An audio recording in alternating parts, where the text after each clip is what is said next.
तो हमारा next topic है प्रोटीन्स। तो वो प्रोटीन्स में क्या है, they are the most abundant biomolecules of living system. Proteins basically होता क्या है, प्रोटीन्स आप जैसे बोल सकते हैं chemically, chemistry point of view से they are the biopolymer of alpha amino acids. Actually हमारे पास एक होता है अमीनो एसिड्स, हमारे होते हैं अमीनो एसिड होते हैं अल्फा बीटा गामा डेल्टा, बहुत सारे पॉसिबल हैं। बट जो हमारे नेचुरल प्रोटीन जितने भी होते हैं, अगर हम प्रोटीन का रिएक्शन करते हैं, रिएक्शन ऑफ हाइड्रोलिसिस करते हैं, तो हमें सब क्या बोलते हैं, only alpha amino acids. Amino acid क्या होते हैं कि सेम मॉलिक्यूल में एक ग्रुप होगा amino, that is NH2 group, और एक होता है COOH एसिड ग्रुप। तो हम बोलते हैं कंबाइंड नाम होता है अमीनो एसिड्स के। इन अमीनो एसिड के अंदर कम से कम एक ग्रुप होगा NH2 और एक ग्रुप होता है COOH। साथ में क्या होता है, they also can contain other functional group. ऐसा नहीं कि खाली यही दो ग्रुप हो सकते हैं, और उसमें और भी एलिमेंट भी आपके आ सकते हैं, ठीक है ना। तो अभी इसका हम स्ट्रक्चर देखेंगे सारे ही, कि जितने हमारे नेचुरल 20 के आसपास हमारे अमीनो एसिड्स हैं, उनका हम यहाँ पर स्ट्रक्चर देखते हैं, क्या स्ट्रक्चर होता है, और उसकी हेल्प से उनका क्लासिफिकेशन करने में हमें हेल्प मिलता है। और साथ में टर्म आता है आइसोइलेक्ट्रिक पॉइंट, उसके बारे में बात करेंगे यहाँ पर। फिर आता है क्लासिफिकेशन ऑफ अमीनो एसिड के बारे में बात करेंगे यहाँ पर, और फिर आता है क्लासिफिकेशन ऑफ प्रोटीन्स। ये हमारा पार्ट रहेगा प्रोटीन्स के अंदर पढ़ने के लिए। तो प्रोटीन के बारे में कुछ जनरल इन्फॉर्मेशन दिया है। इसका मेन सोर्स क्या होता है, अगर हम डाइट के अंदर बोलेंगे, फूड के अंदर, तो आपका चीफ सोर्स है milk, cheese, pulses, peanuts, fish, meat etcetera. फिर क्या है, तो they will form fundamental basis of structure and function of life. हमारा बॉडी का मसल्स मेजॉरिटी पार्ट आपका प्रोटीन्स का ही बना होता है। तो structure and function of life they are required for the growth and maintenance of life, क्योंकि जो हमारा बायोकेमिकल रिएक्शंस प्रोसेस है बॉडी के अंदर, हमारे या किसी भी और एनिमल्स के अंदर, उसमें ये सबसे बड़ा रोल प्ले करते हैं। फिर क्या है, प्रोटीन इज डिराइव्ड, ये आता वर्ड आता कहाँ से, protein. Protein the word is derived from Greek word proteios. इसका मीनिंग क्या होता है, प्राइमरी और ऑफ प्राइमरी इंपॉर्टेंस। अब आता है डेफिनेशन ऑफ, यहाँ पे टर्म होता है पॉलीपेप्टाइड्स और प्रोटीन्स। देखो होता क्या है, प्रोटीन्स एंड पॉलीपेप्टाइड्स में कोई डिफरेंस ज़्यादा नहीं होता है। ये इसका डेफिनेशन पार्ट है, they are the polymeric products of alpha amino acids. हमारे जितने प्रोटीन्स होते हैं, प्रोटीन्स और polypeptides actually they are same terms. Molar mass के ही ऊपर थोड़ा डिफरेंस आता है कि आप देख लीजिए यहाँ पे डेफिनेशन पार्ट में, polymeric product of alpha amino acids with molar weight up to 10,000 are called polypeptides, while those with having molar weight greater than 10,000 are called proteins. और ये सब क्या होते हैं, जब इसका हम रिएक्शन करते हैं, रिएक्शन ऑफ हाइड्रोलिसिस प्रोटीन्स का, तो पहले बनते हैं हमारे पास, लेट्स से ब्रेक होता है स्मॉलर यूनिट्स में, we can call them polypeptides, इसमें नंबर कम होता रहेगा। फिर आता है ओलिगोपेप्टाइड्स, फिर आपका आ जाएगा ट्राइपेप्टाइड, डाइपेप्टाइड्स, और लास्ट बनते हैं अमीनो एसिड्स। यहाँ पे टर्म यूज कर रहे हैं पेप्टाइड। ये क्या होता है, ये हमारा बॉन्ड होता है, लिंकेज होता है, पेप्टाइड लिंकेज, जो ज्वाइन करता है different molecules of amino acid को। CO इसका नेचर होता है, ये इसी को बोलते हैं, मतलब एक आएगा हमारा एक यूनिट उससे अमीनो एसिड से, और एक आता है सेकंड यूनिट से। तो ये हमारा जो नेचर है बॉन्ड का, ये कौन सा होता है, अमाइड लिंकेज, और इसी को हम बोलते हैं पेप्टाइड लिंकेज। नेचर वाइज होता है, इसको बॉन्ड का बोलते हैं पेप्टाइड लिंकेज। इसका नेचर क्या है पेप्टाइड लिंकेज का, अमाइड लिंकेज, CONH। ये लिंकेज क्या करता है, ज्वाइन करता है 2 or more molecules of amino acids को। It join 2 or more molecules of amino acids by the linkage called as peptide linkage, और इसका नेचर क्या है बॉन्ड का, अमाइड ग्रुप होता है, CONH, ठीक है। तो हमने यहाँ पे टर्म लिखा है अमीनो एसिड्स। तो अमीनो एसिड क्या होते हैं, उसके बारे में बात करते हैं। देखो यहाँ पर हमारा टर्म लिखा है अमीनो एसिड्स। इसमें नाम में दो पार्ट है, एक पार्ट है अमीनो, इसका मीनिंग होता है NH2 ग्रुप, और एक पार्ट है एसिड्स का मीनिंग होता है COOH ग्रुप। यहाँ पर क्या होता है, इन मॉलिक्यूल्स के अंदर सेम मॉलिक्यूल में क्या होता है, एक NH2 ग्रुप होना कंपलसरी है कम से कम, और एक COOH ग्रुप होता है। ऐसे कंपाउंड को हम बोलते हैं अमीनो एसिड्स। बट साथ में कोई और ग्रुप भी प्रेजेंट हो सकता है, कोई और ग्रुप प्रेजेंट हो तो उससे ऐसा नहीं कि they will not remain amino acids. अगर उसके अंदर ये ग्रुप होंगे तो हम उनको भी बोलते हैं अमीनो एसिड्स। जो हमारे नेचुरल होते हैं वो सारे क्या होते हैं, अल्फा अमीनो एसिड्स। अल्फा का मीनिंग क्या होता है, अगर हमारा कार्बन चेन है, COOH ग्रुप लगा हुआ है, तो इसको क्या बोलेंगे, alpha carbon, beta carbon, gamma carbon, delta, eta. तो अगर यहाँ पर लगा है आपका NH2 ग्रुप, तो ऐसे ग्रुप को क्या बोल सकते हैं, अल्फा अमीनो एसिड्स। जितने हमारे नेचुरल अमीनो एसिड्स हैं वो सारे ही होते हैं अल्फा के टाइप के। They are all of the category of alpha amino acids. अच्छा, एक चीज और देखो यहाँ पे कि इन अमीनो एसिड्स अगर हम इसको स्ट्रक्चर लिखते हैं तो यहाँ पर भी एक आता टर्म है DL कॉन्फ़िगरेशन। ऑलरेडी हमको ये कहा था मैंने आपको टॉपिक टेकन कार्बोहाइड्रेट्स के DL configuration of carbohydrates monosaccharides. यहाँ पे भी क्या होता है, यहाँ पर क्या होता है, हम ट्रीट करते हैं NH2 ग्रुप को equivalent to OH group for writing DL configuration. मान लो हमारा COOH ग्रुप है, कार्बन चेन में COOH का प्रायोरिटी हायर होता है, टॉप में लिखेंगे कार्बन चेन लॉन्गर वर्टिकल लेते हैं, फिर साइड में रहेगा H NH2 ग्रुप।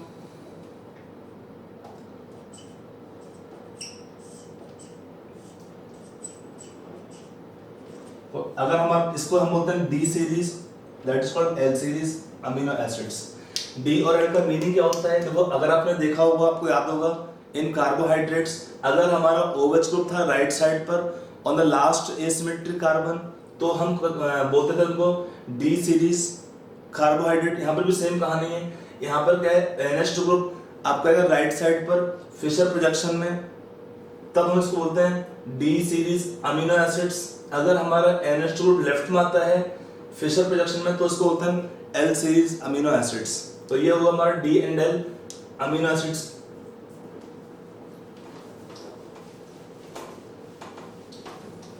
अब यहाँ पर क्या होता है, एक चीज देखिए कि अमीनो एसिड के अंदर क्या होता है कि सेम मॉलिक्यूल में अगर हम सिंबल ड्रॉ करते हैं स्ट्रक्चर वाइज, एक ग्रुप NH2 है और एक ग्रुप COOH है, ये एसिडिक ग्रुप है और ये बेसिक ग्रुप है। तो होता क्या है, अगर सेम मॉलिक्यूल में एक एसिडिक ग्रुप है और एक बेसिक ग्रुप है, तो उनमें आपस में रिएक्शन हो जाता है पहले, उनमें आपस में दोनों में रिएक्शन होगा पहले, और क्या बनता है इस केस में,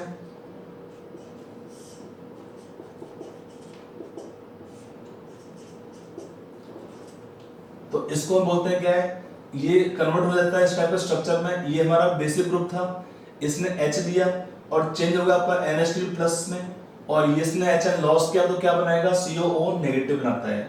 अब इस कंपाउंड के अंदर क्या होता है, जो एसिडिक प्रॉपर्टी शो करते हैं वो शो करेगा NH3 प्लस ग्रुप, ये शो करता है, इट शोस एसिडिक प्रॉपर्टी। और जो COO नेगेटिव पार्ट है ये शो करता है, इट शोस बेसिक प्रॉपर्टी। मतलब अगर हम कंपाउंड को सप्लाई करते हैं हाइड्रोजन प्लस आयंस, तो वो ये ग्रुप ले लेता है एक्टिंग एज बेस, और अगर हम कंपाउंड में सप्लाई करते हैं OH नेगेटिव आयन, तो इस पार्ट से हाइड्रोजन प्लस आयन का लॉस होता है। मतलब ये पार्ट आपका बिहेव करता है एज एसिडिक ग्रुप और ये पार्ट आपका बिहेव करता है एज बेसिक ग्रुप। और इसमें सेम स्ट्रक्चर में दो चार्ज हैं, एक चार्ज पॉजिटिव है और एक चार्ज नेगेटिव होता है। इन्हें हम क्या बोलते हैं, इन्हें हम बोलते हैं zwitter ion structure. Zwitter ion structure मतलब एक ही स्ट्रक्चर में हमारा चार्ज पॉजिटिव भी है और नेगेटिव भी होता है, इन्हीं को हम बोलते हैं ज्विटर आयन स्ट्रक्चर। आर आपका वेरी करेगा डिफरेंट अमीनो एसिड्स में, उसके बारे में कुछ पॉइंट आपको, कुछ एग्जांपल आपको मैं दे दूंगा कि आर क्या क्या हो सकते हैं। तो ये हमारा हुआ। अब इस पॉइंट का देखते हैं एसिडिक और बेसिक नेचर का मीनिंग क्या होता है, एक बार इसको समझते हैं। देखिए हमने इसको ड्रॉ किया इस फॉर्मेट में COO माइनस और NH3 प्लस फॉर्म में, यहाँ पर H है, यहाँ पे R है। R can be very different हो सकता है। अगर हम इसको सप्लाई करते हैं हाइड्रोजन प्लस आयंस, तो क्या होगा, ये H प्लस आयन ले लेगा इस साइड से और क्या बनेगा COOH group NH3 plus HR। अगर हम सप्लाई करते हैं बेसिक मीडियम तब क्या होगा, OH नेगेटिव आयन के प्रेजेंस में यहाँ से HN का लॉस होगा और क्या बनेगा, CO minus NH2 neutral alkyl group और H। तो हमारे पास यहाँ पर कितने स्ट्रक्चर हुए दिखने में, एक आपका स्ट्रक्चर दिखने में हुआ ये वाला, ये हमारा न्यूट्रल स्ट्रक्चर था, नेट चार्ज 0 है। ये हमारा सेकंड स्ट्रक्चर है, यहाँ पर नेट चार्ज पॉजिटिव है, तो इसको बोलेंगे कैटायनिक फॉर्म। और ये हमारा क्या होगा, अनायनिक फॉर्म है, structure number third anionic form. समझ में आया कि नहीं है? तो ये हमारा इस पॉइंट कहने का क्वेश्चन पूछते हैं एग्जाम के अंदर है, प्लस जेई नीट और जेई मेन और नीट में क्वेश्चन पूछ लेते हैं कि इनमें से एसिडिक प्रॉपर्टी क्यों आता है या बेसिक प्रॉपर्टी का रीजन क्या है। तो एसिडिक प्रॉपर्टी शो करता है NH3 प्लस ग्रुप और बेसिक प्रॉपर्टी शो करता है CO माइनस ग्रुप। और होता क्या है डिफरेंट मीडियम के अंदर, अगर हम लेते हैं एसिडिक मीडियम तो ये फॉर्म में चाहिए होता है, और अगर हम लेते हैं बेसिक मीडियम तो आपका ये चाहिए होगा इस फॉर्मेट में। और इससे होता क्या है, आपका एक फिनोमिना आपने पढ़ा था कोलॉइड्स के अंदर, फिनोमिना ऑफ इलेक्ट्रोफोरेसिस, याद है? फिनोमिना ऑफ इलेक्ट्रोफोरेसिस क्या था उस फिनोमिना के अंदर, देखिए अगर हम लेते हैं if we take amino acid in acidic medium तो क्या होगा, in acidic medium then it change to cationic form to cationic form 2। और क्या होता है, and molecules migrate towards cathode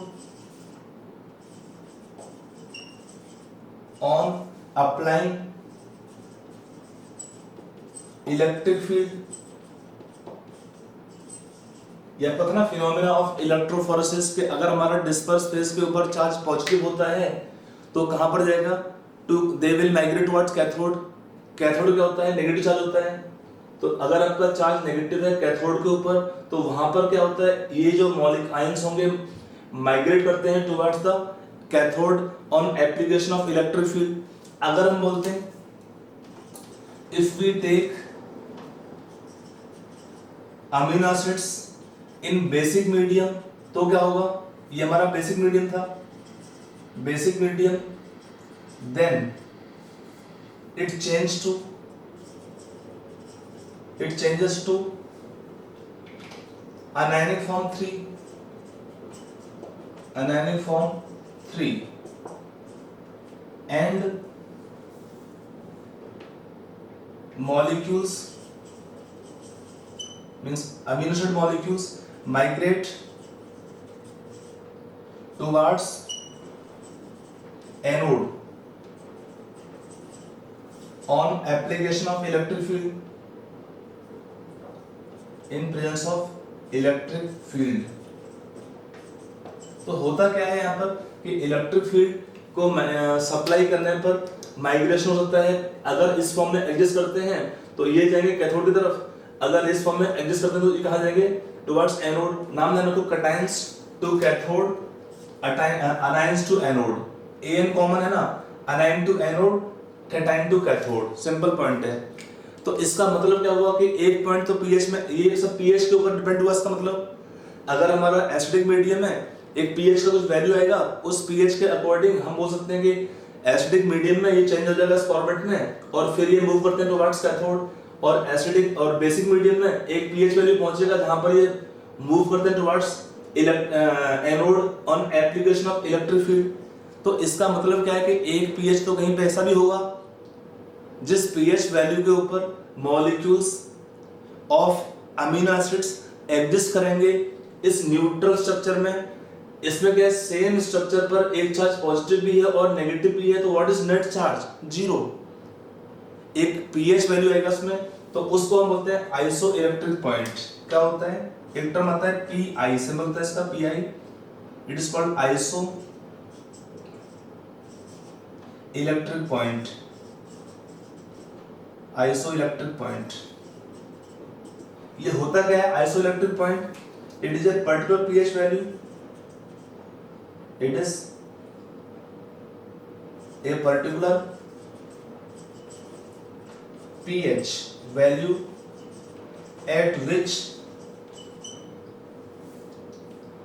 amino acid molecules will exist in neutral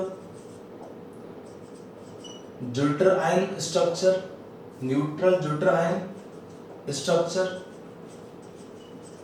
so that on application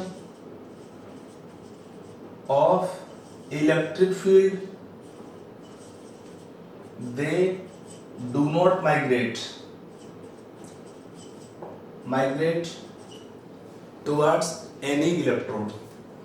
towards any electrode,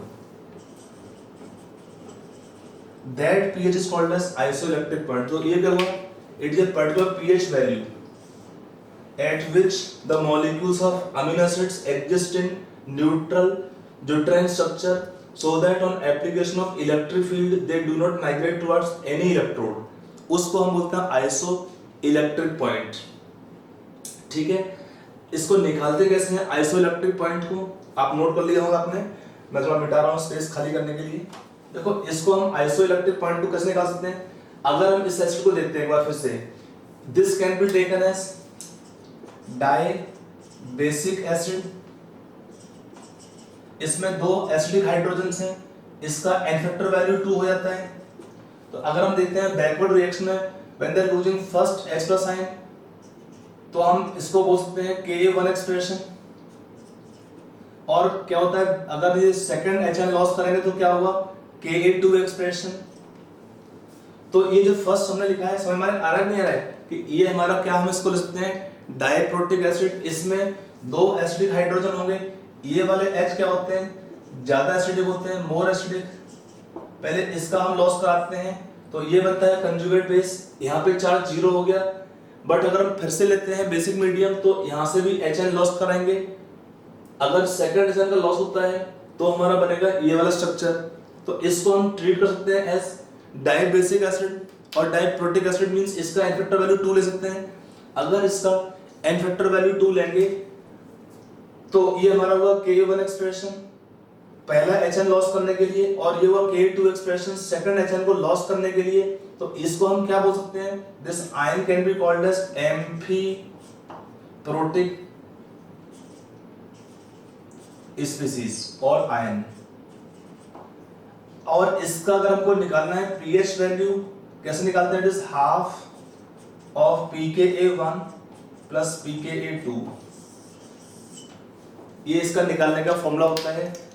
pKa1 means Ka1 का हम लिखते हैं negative log होता है pK1, इसका माइनस लॉग लेने पर आता है pK2।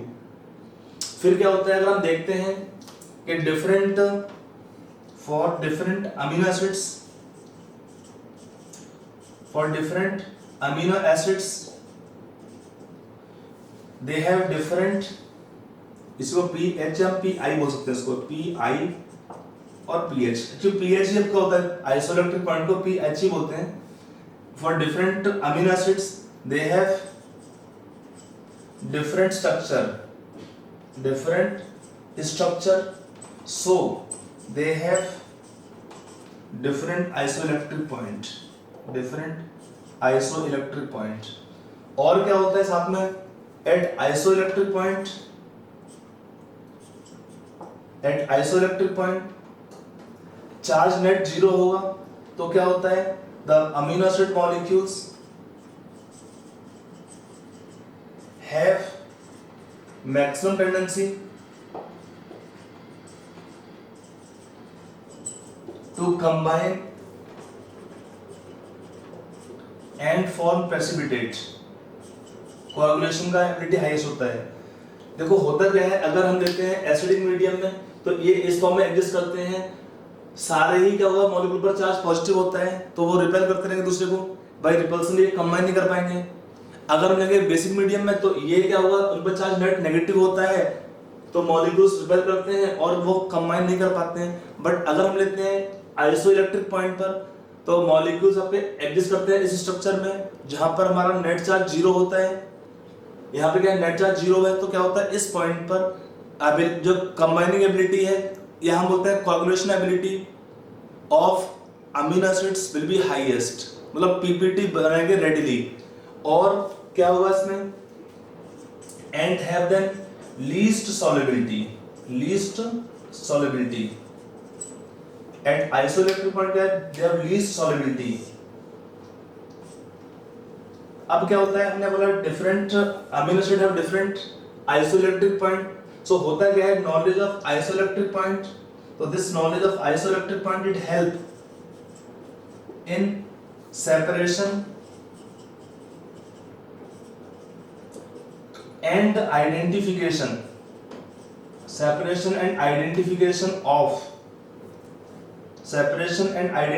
of different amino acids from mixture। क्योंकि पीआई अगर उनका डिफरेंट होगा, तो अगर हमको नॉलेज पता होगा, तो एट डिफरेंट आइसोइलेक्ट्रिक पॉइंट जो आपके मॉलिक्यूल्स होंगे यहाँ पर अमीनो एसिड्स के, वो पीपीटी बनाते रहेंगे, कोagulation होता रहेगा उनका, और वो अलग होता रहेंगे मिक्सचर से। तो हम बोल सकते हैं knowledge of isoelectric point help in separation and identification of different amino acids from a mixture. Separation भी कर सकते हैं इसकी हेल्प से, नॉलेज की हेल्प, इसके पॉइंट की नॉलेज से, और उनको हम जो है आइडेंटिफाई कर सकते हैं कि ये कौन सा अमीनो एसिड होगा। देखो इन जनरल हमारे 3 टाइप के होते हैं। अभी हम आते हैं क्लासिफिकेशन पार्ट पर, देखेंगे कि हमारे पास 3 टाइप के होते हैं अमीनो एसिड्स। एक होते हैं एसिडिक, एक न्यूट्रल और एक बेसिक। जो हमारे depending on number of NH2 and COOH group, we have 3 types of amino acids. कौन से होते हैं, एक होता है न्यूट्रल अमीनो एसिड्स। यहां पर क्या होता है, 10 equal number of NH2 and COOH group, number बराबर होता है। और इसमें कितना आता है, आइसोइलेक्ट्रिक पॉइंट का रेंज कितना होता है इसके लिए, 5 to 6.3। 5 to 6.3 हमारा पीएच रेंज है, या आइसोइलेक्ट्रिक पॉइंट का वैल्यूज आता है। और न्यूट्रल अमीनो एसिड्स सेकंड आते हैं एसिडिक अमीनो एसिड्स। इसमें क्या होता है, they have more number of COOH groups than NH2 groups. They have more number of COOH group than NH2 group. और इसमें क्या होता है, पीआई का वैल्यू या आइसोइलेक्ट्रिक पॉइंट का वैल्यू, इसका रेंज आता है 3 to 5.4। अभी हम इसका स्ट्रक्चर देखेंगे कुछ जो हमारे कॉमन है अमीनो एसिड्स का। थर्ड आता है हमारे पास बेसिक अमीनो एसिड्स। यहाँ पर क्या होता है, they have more number of NH2 groups than COOH group, मतलब बेसिक ग्रुप ज्यादा होंगे, NH2 ग्रुप्स ज्यादा होते हैं देन COOH ग्रुप, तो उनको बोलते हैं बेसिक अमीनो एसिड्स। और इसमें कितना आता है, आइसोइलेक्ट्रिक पॉइंट का रेंज वैल्यू 7.6 to 10.8, ये इनका पीएच रेंज होता है, या आइसोइलेक्ट्रिक पॉइंट का पीएच रेंज होता है इन 3 टाइप के अमीनो एसिड्स के लिए। देखो हमने यहाँ तक जो समराइज किया है, आर डिफरेंट होगा, तो for different amino acids pi value will be different. अगर हमको इसका नॉलेज है आइसोइलेक्ट्रिक पॉइंट का, तो उसकी हेल्प से हम आइडेंटिफाई कर सकते हैं हमारे अमीनो एसिड को, और साथ में सेपरेशन में भी इसका हम हेल्प ले सकते हैं आइसोइलेक्ट्रिक पॉइंट का नॉलेज का। तो अब हम लेंगे examples of different amino acids structure को देखते हुए।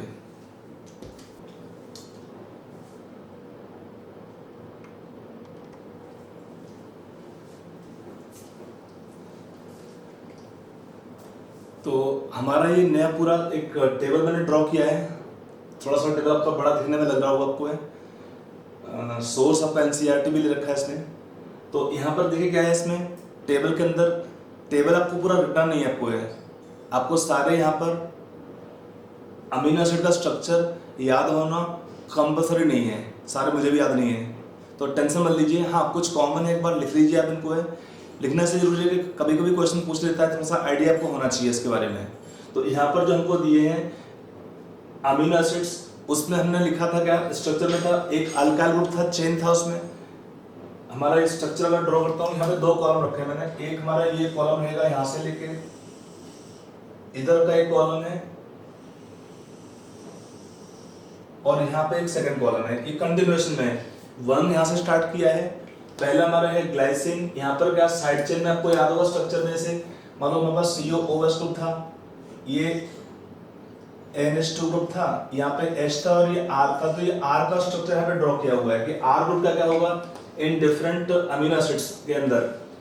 और साथ में क्या था, देखो इसमें क्या होता है, अमीनो एसिड के लिए हम दो टाइप के सिंबल यूज करते हैं, एक होता है 3 लेटर सिंबल, एक होता है 3 लेटर सिंबल, और एक होता है 1 लेटर कोड। कि हम क्या होता है इनको रिप्रेजेंट करते हैं दो तरीके से, एक होता है 3 लेटर सिंबल और एक होता है 1 लेटर कोड। तो यहाँ पे सिंबल्स आपका लिखे हैं और यहाँ पे 1 लेटर कोड भी दे रखा है। 1 लेटर कोड में जो पहला आपका लेटर है वो जरूरी नहीं है कि सब जगह पे वही आएगा, इसमें यहाँ पे आ रहा है बट कुछ जगह पे ये नहीं आएगा इसमें। तो यहाँ पर आपका दो टाइप के कोड है, एक है 3 लेटर सिंबल्स है और एक है 1 लेटर कोड है अमीनो एसिड मॉलिक्यूल के अंदर। तो पहला नाम है ग्लाइसिन, अगला alanine, valine, leucine, isoleucine, arginine, lysine, glutamic acid. यहाँ पे 20 है, ये 20 अमीनो एसिड्स यहाँ पे दिए हुए हैं। Glutamic acid, aspartic acid, glutamine, अगला है asparagine, threonine, serine, cysteine, methionine, tyrosine, phenylalanine, tryptophan, histidine और प्रोलिन, और यहाँ प्रोलिन है। ठीक है, तो ये हमारा पूरा सीरीज है, आप एक बार लिख लीजिए। इसमें हमारे कुछ और पॉइंट भी होते हैं, एक होता है क्लासिफिकेशन ऑफ अमीनो एसिड्स, उसमें एक था एसिडिक, बेसिक और न्यूट्रल। क्या होता है, हम किसको बोलेंगे एसिडिक अमीनो एसिड्स, जिसमें हमारे COH ग्रुप 2 या ज्यादा होंगे तो उसको बोलते हैं एसिडिक अमीनो एसिड्स। तो ये होता है एक मेथड होता है क्लासिफिकेशन का, कि अगर हम बोलते हैं एक से ज्यादा COOH को बोलते हैं कंपाउंड में, तो हम बोलेंगे उसको एसिडिक अमीनो एसिड्स। मैंने यहाँ पे कोड लिख दिया कैपिटल A, यहाँ पे दो कॉमन एग्जांपल्स हैं। देखो नाम में ही आपका एसिड है, आपको टेंशन लेना नहीं है, नाम के अंदर ही आपका एसिड आ रहा है। तो ये दो कॉमन एग्जांपल्स हैं एसिडिक अमीनो एसिड्स के, एक का नाम है ग्लूटामिक एसिड। यहाँ पर क्या है साइड चेन का स्ट्रक्चर COOH CH2 एक CH2 कम कर दें तो नाम होता है एस्पार्टिक एसिड। तो ये दो हमारे कॉमन एग्जांपल्स हैं यहाँ पर एसिडिक अमीनो एसिड्स के। एक होता है बेसिक अमीनो एसिड्स, जिसमें क्या होता है मोर देन 1 NH2 ग्रुप या अमीनो ग्रुप होते हैं, तो उसको हम बोलेंगे बेसिक अमीनो एसिड्स। बेसिक में कौन से एग्जांपल है, एक है आर्जिनिन, एक लाइसिन और एक यहाँ पर है हिस्टिडाइन। ये तीन हमारे कॉमन एग्जांपल्स हैं बेसिक अमीनो एसिड्स के। इसमें क्या होता है बेसिक में कि इनमें अमीनो ग्रुप ज्यादा होते हैं COOH से। देखो यहाँ पर क्या है आर्जिनाइन में ये दो NH2 ग्रुप है, NH ग्रुप है ज्यादा, यहाँ पे एक और NH ग्रुप है, ज्यादा बेसिक कंपाउंड होगा ये वाला। यहाँ पर भी NH2 एक्स्ट्रा है, एक ऑलरेडी NH2 है, एक NH2 एक्स्ट्रा हो गया इसमें। और यहाँ पर देखो हिस्टिडाइन में NH ग्रुप N एक्स्ट्रा आ रहे हैं, ज्यादा आ रहे हैं COOH ग्रुप से, तो इनको हम बोलते हैं बेसिक अमीनो एसिड्स। कौन से एग्जांपल्स तीन है इसमें, आर्जिनाइन, लाइसिन और एक है हिस्टिडाइन। अगला आता है हमारे पास, एक आता है OH group containing amino acids. हमने क्या बोला कि अमीनो एसिड में आपका COOH ग्रुप होगा, NH2 होगा साथ में, और फंक्शनल ग्रुप भी हो सकते हैं।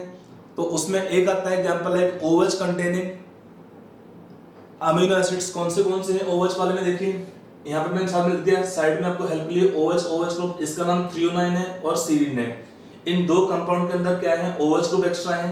साइड चेन में देखो OH ग्रुप है, CH3CHOH R का स्ट्रक्चर, यहाँ पर CH2OH है R का स्ट्रक्चर।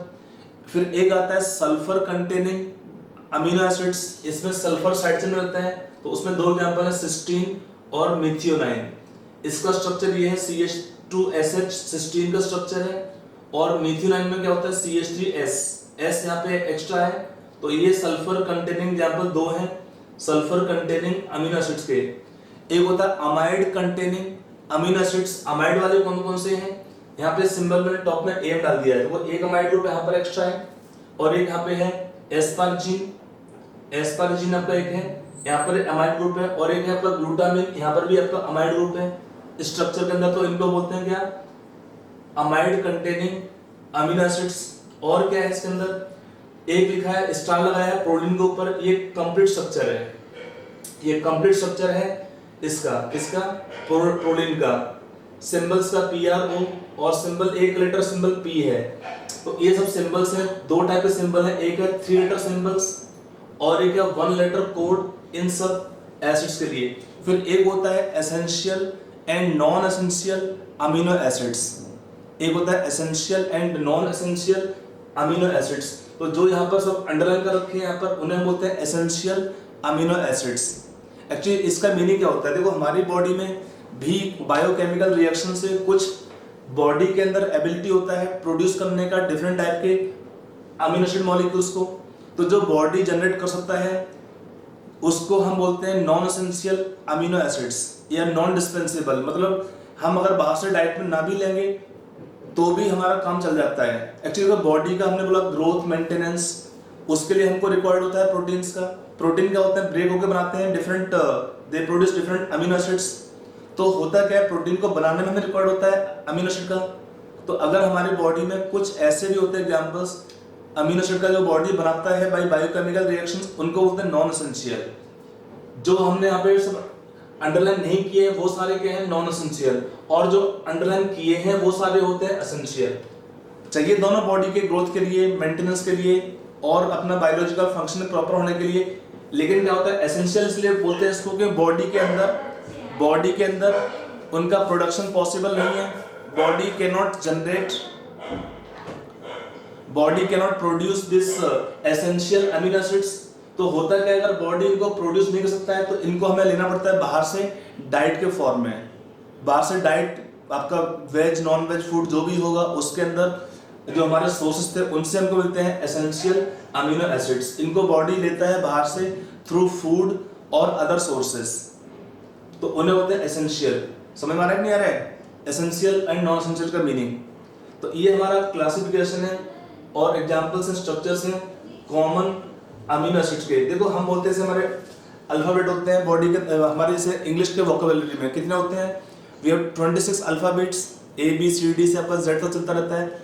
और उनसे क्या होता है, we can form how many words, यार भरते रहो वर्ड खत्म ही नहीं होंगे, इतने वर्ड बनते हैं। यहाँ पर भी सेम कहानी है कि we have only 20 amino acids और उनको यूज करके there is formation of large number of proteins और पॉलीपेप्टाइड्स बनते रहेंगे उन्हीं को यूज करके बार बार। से अब उनका अरेंजमेंट होता है डिफरेंट वे में अरेंजमेंट होता है। तो प्रोटीन से हम बोलेंगे पॉलीपेप्टाइड्स, इन्हीं का एक होता है कॉन्ग्रीगेशन और उनके स्ट्रक्चर को हम रिप्रेजेंट करते हैं ये सिंबल से। 3 लेटर सिंबल लिखते हैं या हम यूज करते हैं, उनका स्ट्रक्चर लिखते हैं यूजिंग सिंगल 1 लेटर कोड। ये तरीके होते हैं स्ट्रक्चर को लिखने के लिए फॉर डाइपेप्टाइड, ट्राइपेप्टाइड, ओलिगोपेप्टाइड्स या पॉलीपेप्टाइड्स, उनका सीरीज या कोड लिखने के लिए। तो using only 20 different amino acids they can form a large number of proteins और पॉलीपेप्टाइड्स। ठीक है, तो ये हमारा यहाँ तक हुआ। अब थोड़ा सा हम और लेते हैं क्लासिफिकेशन पार्ट में। तो हमारा नेक्स्ट टॉपिक आता है इसमें पेप्टाइड लिंकेज। देखो ये लिंकेज क्या होता है, इसका नेचर होता है CONH bond, means it is amide linkage by nature. इसमें कौन सा बॉन्ड का नेचर है, अमाइड लिंकेज बाय नेचर। इसमें बॉन्ड कौन सा होता है, CONH बॉन्ड होता है। ये बनता कैसे है, देखो अगर हम लेंगे यहाँ पर 2 डिफरेंट लेते हैं अमीनो एसिड्स CHR COOH, ये हमारा एक मॉलिक्यूल है अमीनो एसिड का, और यहाँ पर हमारा सेकंड मॉलिक्यूल है हमारा अमीनो एसिड का। R कैन बी सेम और डिफरेंट। तो अगर ये दो कंबाइन करेंगे तो क्या होगा इस रिएक्शन में, यहाँ पर रिएक्शन है आपका, अगर देखा जाए तो अमाइड फॉर्मेशन रिएक्शन है। क्या था अमाइड फॉर्मेशन में, अमीन्स अटैक एज न्यूक्लियोफाइल और यहाँ पर सी के पास अटैक करते हैं, तो नेट रिएक्शन क्या होता है, loss of water molecule, loss of water molecule. तो क्या बनेगा आपको यहाँ पर प्रोडक्ट में,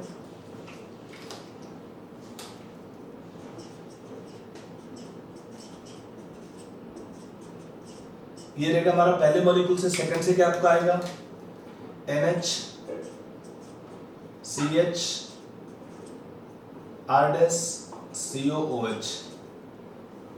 तो ये जो बॉन्ड बनता है हमारा है, इसी को हम बोलते हैं क्या, peptide linkage.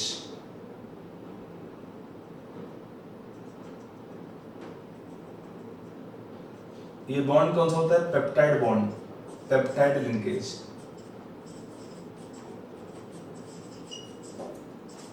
This bond joins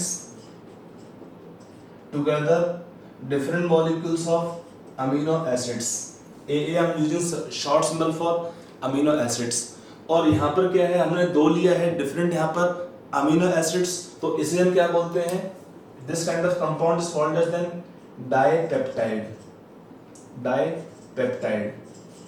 आपका नाम आता है डाइपेप्टाइड, ट्राइपेप्टाइड। इसका मीनिंग क्या होता है कि अगर हम ऐसे कंपाउंड को हाइड्रोलाइज करते हैं तो हमें कितने मिलते हैं मॉलिक्यूल्स अमीनो एसिड के, अगर हमको मिलेंगे 2 मॉलिक्यूल्स तो नाम होता है डाइपेप्टाइड, अगर हमें मिलेंगे 3 मॉलिक्यूल्स तो नाम होगा ट्राइपेप्टाइड। इसमें एक ये हमारा एग्जांपल हुआ, suppose example of A dipeptide. अगर हम एग्जांपल लिखते हैं ट्राइपेप्टाइड का, उसका एग्जांपल देखते हैं। Now we take the example, specific example लिखते हैं। ये हमारा बॉन्ड होता है, इसको ध्यान रखिए, क्वेश्चन पूछते हैं के अंदर, स्पेशली नीट के अंदर, कि इसमें लिंकेज कौन सा होता है, peptide linkage. Nature of linkage क्या है, अमाइड लिंकेज।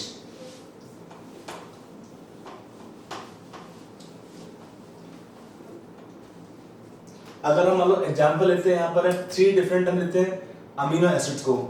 एक हमारा है ग्लाइसिन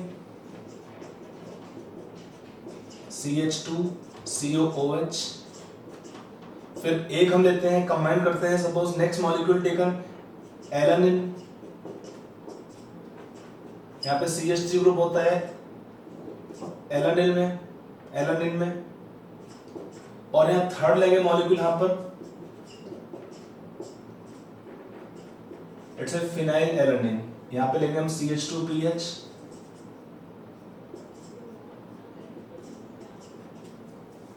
अब जब हम इसका रिएक्शन मतलब अगर हम सोचें कि कैसे लिंकेज होता है, बॉन्ड बनता है, या हम लिखते कैसे हैं, 3 मॉलिक्यूल्स अगर हम कंबाइन करते हैं तो क्या होगा, loss of 2 moles of water, और कितना आएगा इसमें, पेप्टाइड बॉन्ड 2 बनेंगे इसमें। अगर हम स्ट्रक्चर को ड्रॉ करते हैं तो यहाँ पर हमारा आ जाएगा NH2 ग्रुप, CH2, ये हमारा कंपाउंड है ग्लाइसिन, सिंबल्स में होता है GLY,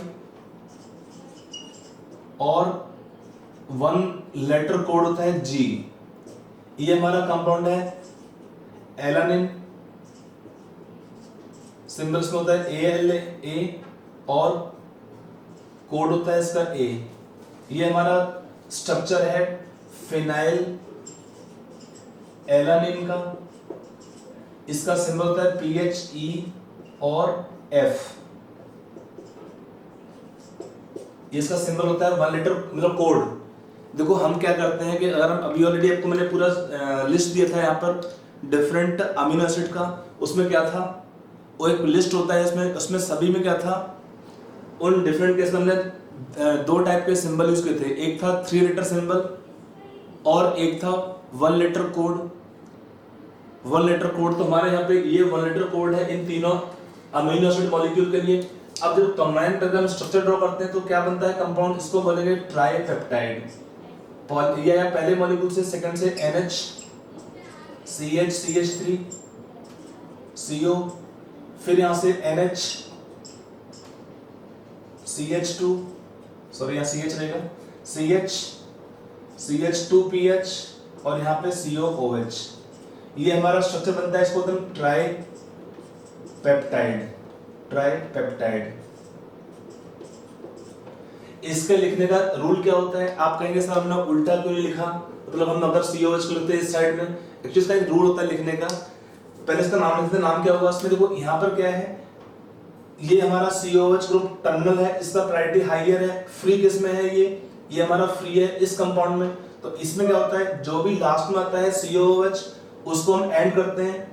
ये हमारे 3 पार्ट थे, एक यहाँ से एक यहाँ से। ट्राइपेप्टाइड के अंदर कितना होता है peptide linkage, it have 2 peptide bonds और पेप्टाइड लिंकेज। और इसमें क्या होता है, इसको हम बोलते हैं क्या स्ट्रक्चर में, इसको हम बोलते हैं एंड टर्मिनल रेजिड्यू। इसका मीनिंग क्या होता है, it has free NH2 group. और इसका रूल क्या होता है लिखने का, it is written on the left side. और इसको क्या होता है, इसमें फ्री COH है, इसको हम बोलते हैं कार्बन या C टर्मिनल रेजिड्यू।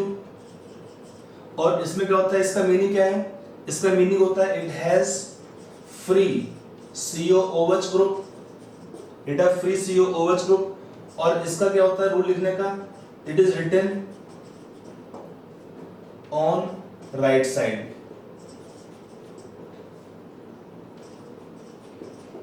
जिसका COOH ग्रुप फ्री होता है उसको हम बोलते हैं C टर्मिनल रेजिड्यू। और एक नियम होता है, रूल होता है इसको लिखने का, कि इसको हम लिखते हैं एक्सट्रीम राइट साइड में। और जिसमें फ्री NH2 ग्रुप होता है उसको हम बोलते हैं N टर्मिनल रेजिड्यू। और इसको हम लिखते हैं एक्सट्रीम लेफ्ट साइड में। मिडल में हमारा ना तो फ्री NH2 ग्रुप है और ना ही फ्री COOH ग्रुप है। तो ये लिखने का तरीका होता है। अगर हम स्ट्रक्चर ड्रॉ करते हैं डाइपेप्टाइड का, वहां भी सेम होता है, जिसमें COH फ्री है उसको लिखेंगे राइट साइड में, जिसमें हमारा NH2 फ्री है उसको लिखते हैं लेफ्ट साइड में। और उसका नाम होता है ये, और उसका ये मीनिंग होता है। ये हमारा लिखने का तरीका हुआ ट्राइपेप्टाइड को। अब ये हमारे हो जाएंगे, इसमें क्या प्रीफिक्स नाम होगा, इसका नाम प्रीफिक्स में जाएगा, इसका नाम जाएगा प्रीफिक्स में, और ये जाएगा हमारा सफिक्स में। एंडिंग जब करते हैं जिसमें सफिक्स, जिसमें COH फ्री है उसके साथ हम एंडिंग करते हैं और इसका नाम पूरा लिखते हैं और इनको लिखते हैं सब्स्टिट्यूएंट्स। अगर हम इसका नाम लिखते हैं कंपाउंड का मान के रखेंगे इसको, मैं इसको मिटा दे रहा हूं, ऑलरेडी इसका लिखते हैं मीनिंग। तो उसका नाम क्या आएगा, ये हमारा था ग्लाइसिल, ग्लाइसिन तो ग्लाइसिल एज सब्स्टिट्यूएंट, और ये होगा एलानिल,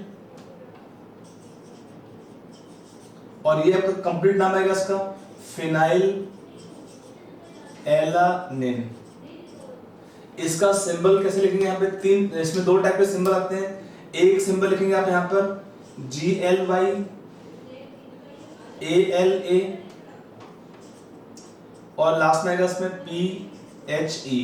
इसका रूल क्या है लिखने का, पहला हमारा जो NH2 फ्री है उसको लिखते हैं लेफ्ट साइड में, जिसमें फ्री COOH है उसको लिखते हैं एंड में। और अगर हम इसमें यूज करते हैं 1 letter symbol code for acids, for amino acid, तो क्या आएगा नाम इसका सिंबल GAF। मतलब इसका मीनिंग ग्लाइसिन पहले है, ये मिडिल में है एलानिन, और ये आपका एंडिंग में है फिनाइल एलानिन। तो ये हमारे तरीके हैं इसको लिखने के लिए। इसका नाम होता है ग्लाइसिल एलानिल एंड फिनाइल एलानाइन, जिसमें COH, I am clear I think, जिसमें COH फ्री है उसके साथ एंडिंग करते हैं, उसका पूरा नाम होता है। बाकी दोनों का नाम हम लिखते हैं एज ए ग्रुप। तो ग्रुप में क्या होता है, हम रिप्लेस कर देंगे INE को बाई YL। जैसे ग्लाइसिन में हमने क्या IN हटा दिया, YL लगा दिया, यहाँ भी एलानिल, समझ में। तो ऐसे में लिखते हैं, इसका स्ट्रक्चर है। अब मान लो इसमें क्वेश्चन पूछ दिया एग्जाम के अंदर है,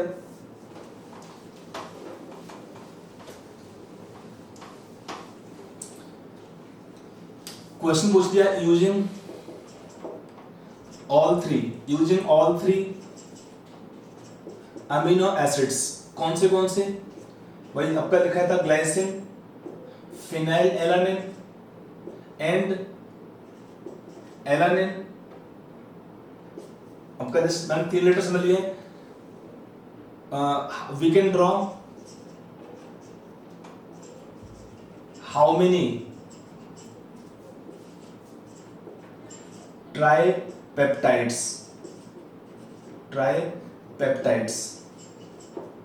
write their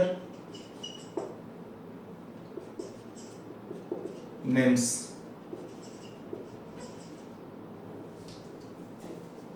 ठीक है, तो आपको मतलब क्वेश्चन दे दिया इन्होंने इस टाइप का, यूजिंग ऑल थ्री, तीनों आपको यूज करने हैं। ये नहीं कि हम दो यूज किए ये वाला फिर इसको एक बार रिपीट कर लिया, ऐसा कुछ नहीं करना, तीनों ही यूज होना चाहिए। तो क्वेश्चन ध्यान पूछ लेते हैं कि using all three amino acids या using any three different amino acids we can draw how many total number of tripeptides. तो इसमें क्या आंसर आना चाहिए इसका, कितना आएगा इसका आंसर 6, यस करेक्ट। कैसे आएगा 6, देखो इसमें हमारे दो तरीके होंगे लिखने, इसमें से 6 तरीके होंगे, परम्यूटेशन कॉम्बिनेशन आ दिया। देखो पहला हम लिखते हैं, एक बार मैंने लिखा जी को पहले, फिर बाद में ए, फिर एफ, इसका सिंबल क्या होता है एफ, सिंबल ए, इसका सिंबल जी। अब हमने जी को फिक्स कर लिया था तो एफ ए कर दिया, फिर हम उल्टा करें इसमें, अब ए लिखा पहले, फिर हम लिखेंगे इसमें जी, फिर एफ, फिर ए के बाद हमने लिखा इसमें एफ और फिर जी, फिर हमने लास्ट में कर दिया इसको एफ पहले, फिर ए, फिर जी, फिर एफ जी ए। तो ये हमारे टोटल हुआ 6। We can draw this way 6 different tripeptides if we use all 3 amino acids. इसका नाम क्या लिखेंगे तीनों का, इसका नाम देखो लिख सकते हैं, अभी तो लिखा था इसका नाम, इसका सपोज एक नाम डिफरेंट लिखते हैं, इसका नाम लिख लेते हैं सपोज, इसका नाम क्या होगा, जी पहले है मींस ग्लाइसिल, फिर फिनाइल एलानिल, और ये लास्ट में होगा पूरा नाम लिखोगे इसका एलानिन, हो गया नाम इसका। मतलब ये कहने का मीनिंग होता है जिसमें हमारा लास्ट में लिखा है हमने अमीनो एसिड मॉलिक्यूल को, उसमें क्या होता है फ्री COOH ग्रुप, और इनमें पहले में क्या होता है फ्री NH2 ग्रुप, और ये मिडिल में होता है जिसके थ्रू हमारा बनते हैं पेप्टाइड लिंकेजेस बनेंगे दोनों साइड में। तो इनको हम क्या करते हैं, इसका नाम में एंडिंग रहता है, और ये दोनों हम लिखते हैं ग्रुप के फॉर्म में, और इनका जो पूरा नाम होता है उसमें हम रिप्लेस करते हैं EINE को किससे, YL से। तो ग्लाइसिन का हुआ ग्लाइसिल, फिनाइल एलानिल, और लास्ट का पूरा नाम लिखेंगे एलानिन। ये हमारा तरीका है स्ट्रक्चर लिखने के लिए फॉर ट्राइपेप्टाइड्स। अगर हमारा हुआ पॉलीपेप्टाइड तो भी हमारा सेम नियम लगता है कि जिसमें फ्री NH2 ग्रुप है उसको लिखेंगे पहले, उसको हम बोलते हैं एंड टर्मिनल रेजिड्यू। जिसमें फ्री COOH ग्रुप है उसको लिखेंगे एकदम एंड में राइट साइड में, और उसको हम बोलते हैं C terminal residue means they have free COOH group, और उसको लिखते हैं हमेशा एक्सट्रीम राइट साइड में। ये तरीका होता है, और बाकी जितने भी होंगे उनको हम ट्रीट करते हैं एज ए ग्रुप, और उस ग्रुप का नाम क्या होता है, हम जो उसका नेम के अंदर INE है या उसका लास्ट पार्ट को रिप्लेस करते हैं YL से। तो यह तरीका होता है लिखने के लिए। ये हमारा हुआ इंट्रोडक्शन फॉर अमीनो एसिड्स। अब हम अगला पॉइंट आते हैं प्रोटीन्स का classification. Proteins can be classified in different ways, हमारे 3 स्पेशली पढ़ेंगे, उसको हम लिखते हैं वन बाय वन करके यहाँ पर।